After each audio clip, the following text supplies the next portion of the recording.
Okay, I'm going to try to keep this one quick. I've had a couple questions from students about how to appropriately quote from a text in their analytical essays. I don't want to take for granted that you know all of it, so I'm just going to go through it here. First, I want to talk to you about what you have to cite in your essay. Essentially, any words, ideas, or phrases that are not your own. In particular, if you're directly quoting from the text, you need to cite that appropriately. I've given you an example here, imagining that I'm writing an analytical essay about the giver. You can see that the text in black is my own writing, my own ideas in my paragraph, but the text in green is a direct quote from the text. Look at the quotation marks, the punctuation surrounding that quote. First thing I want to point out to you is that I lead into the quote naturally and explain why it's significant. Individual differences are discouraged in a dystopian society where uniformity is prized. We learn that Jonas is different from other citizens in his society in several ways, namely the color of his eyes, sorry for the typo there. But, quote, no one mentioned such things. It was not a rule, but was considered rude to call attention to things that were unsettling or different about an individual. First thing I just want to point out here is obviously you have quotation marks around the quote, but you remove the period that would normally go at the end of this sentence and you move it to the outside of the citation. You just put the page number inside the parentheses and you move that period out to the very end. That's how it should look. Next, I want to talk to you about the MLA format, the Modern Language Association. This is a generally accepted format for how you do a citation. First thing you need to know is that the author's last name and the page numbers from which the quotation or paraphrase is taken have to appear. You've got to mention the author's last name and the page number. But in this essay, you're going to identify the title and the author in your introductory paragraph. Therefore, when you're citing a quote in your paragraphs, you really only need a page number in parentheses because you've already identified the text it is coming from. If you use an outside source other than your novel that you've identified in the lead paragraph, then you need to also put that name of that author from the outside source and the page number inside those parentheses. Okay, this is just another example of what the MLA format is going to look like. I'll just let you read it.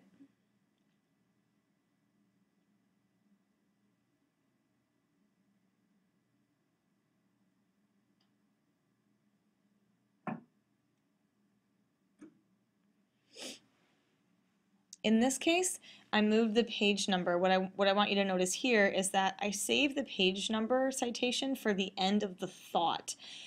You can see that I've got a quote kind of in the middle of two of my own thoughts. So I start out by setting up the quote, I include the supporting evidence, and then I continue to discuss the supporting evidence.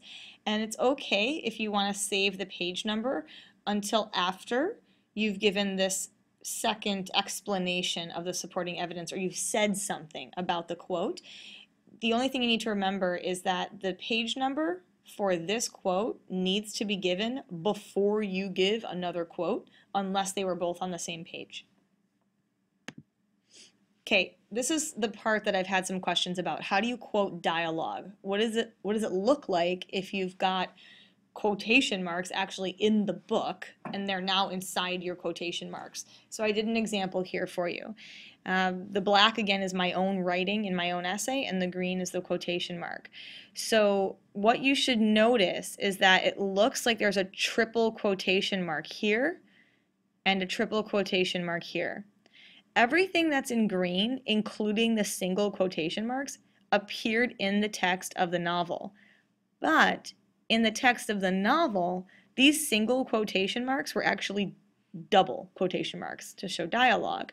But when I'm quoting it in my essay, it would be really confusing if I had double quotation marks around my excerpt that I'm referencing or quoting in my essay and double quotation marks for dialogue. So the change that you make is you make those dialogue marks from the novel single quotation marks, which results in looking like a triple quotation mark. But I've tried to color code it so that you can see that the black double quotation mark are my marks communicating to my reader that I have lifted this excerpt from the novel and I'm using it as evidence.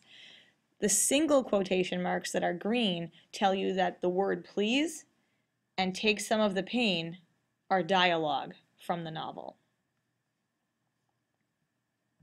Last thing I want to say about quoting, please, please don't quote and run. And that's an expression that I made up because sometimes the way students include a quotation in their essay feels like a hit and run. It feels like you have smacked me in the face with a quote and then you've just run away. You don't follow up with an explanation or lead into it naturally. You don't weave that quote. So I want you to be thinking about that. Make the quote a part of your own sentence. Your sentence should read smoothly from the start to the finish. The quote should not seem to be dropped from the sky, and your reader should not feel like they're part of a hit and run. You shouldn't expect your reader to figure out why you're using this quote. You have to make it smooth. So the last slide in this presentation is just a do and a don't. A good example of smoothly weaving in a quote, and a bad example of dropping it in without any discussion about it or explanation. Look at the first one. As Jonas separates from the community, he is able to feel emotions more completely. During his escape, Jonas wept because he was afraid now that he could not save Gabriel. His love for Gabriel is clear when we learn that he no longer cared about himself. Do you see how smoothly it sounds when I read that? It almost feels like I wrote the whole thing because I created my own writing around it so that it was natural. Look at the next one and how choppy it is. As Jonas separates from the community, he is able to feel emotions more deeply. He wept because he was afraid now that he could not save Gabriel. Jonas loves Gabriel. He no longer cared about himself. Do you see how in that second example, there's a lot left to the reader to figure out? Whereas in the first example, I have clearly explained all of the ideas that I'm trying to communicate. Hope this helps you understand how to quote from a text in your analytical essay.